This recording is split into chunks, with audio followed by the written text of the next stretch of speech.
नमस्कार. चला एक विचार करूया. आपल्या देशातल्या कोट्यावधी मुलांचं भविष्य नक्की कोठे घडतं?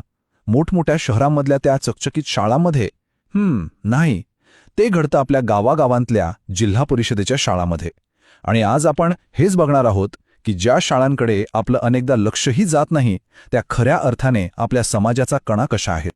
जिल्हा परिषद शाळा या समाजाच्या शैक्षणिक व्यवस्थेचा भक्कम पाया आहेत. हे वाक्य म्हणजे फक्त एक घोषवाक्य नाहीये, हे एक वास्तव आहे.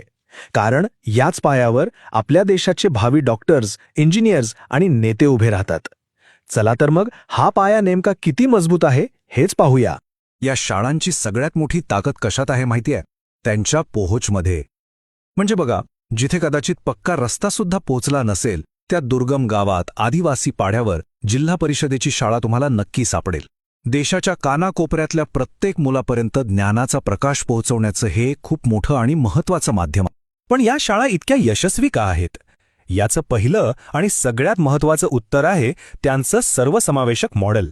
म्हणजे काय तर सर्वांसाठी शिक्षण ही गोष्ट फक्त कागदावर न ठेवता प्रत्यक्षात कशी उतरवली जाते ते आता आपण बघूया. शिक्षण सगळ्यांपर्यंत पोहोचतं कसं? तर त्यासाठी आधी अडथळे दूर करावे लागतात.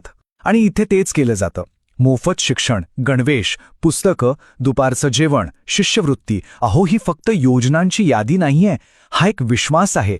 प्रत्येक मुलाला आणि त्यांच्या पालकांना दिलेला विश्वास की तुमची आर्थिक परिस्थिती तुमच्या स्वप्नांच्या आड कधीच येणार नाही.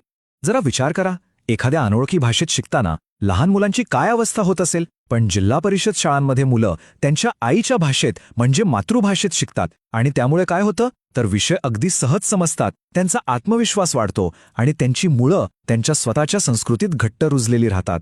बरं, मुलांना फक्त शाळेत आणून पुरेसं आहे का? नाही. त्यांना काय शिकवलं जातं आणि कोण शिकवतं हे त्याहूनही जास्त महत्त्वाचं आहे. आणि इथेच येतो जिल्हा परिषद शाळांचा दुसरा मजबूत स्तंभ, मूल्य शिक्षण आणि ते रुजवणारे समर्पित शिक्षक. या शाळांमध्ये फक्त पाढे किंवा कविता शिकवल्या जात नाहीत, तर खरं आयुष्य घडवलं जातं. सकाळच्या प्रार्थनेतून शिस्त आणि देशप्रेम, एकत्र काम करण्याच्या वृत्तीतून सहकार्य आणि स्वच्छतेच्या सवयींमधून सामाजिक जबाबदारी. इथे केवळ विद्यार्थी नाही, तर देशाचे उत्तम नागरिक घडवले जातात. आणि हे सगळं घडवून आणतं कोण? तर इथले शिक्षक. खरं सांगायचं तर ते फक्त नोकरी नाही करत आहेत, तर एक वसा चालवत आहेत. कमीत कमी साधनसामग्री असताना सुद्धा फक्त स्वतःच्या कल्पकतेच्या जोरावर प्रत्येक मुलामध्ये शिकण्याची आवड निर्माण करणं हेच तर त्यांचं खरं कौशल्य आहे. म्हणूनच त्यांना या संपूर्ण व्यवस्थेचं हृदय म्हटलं जातं.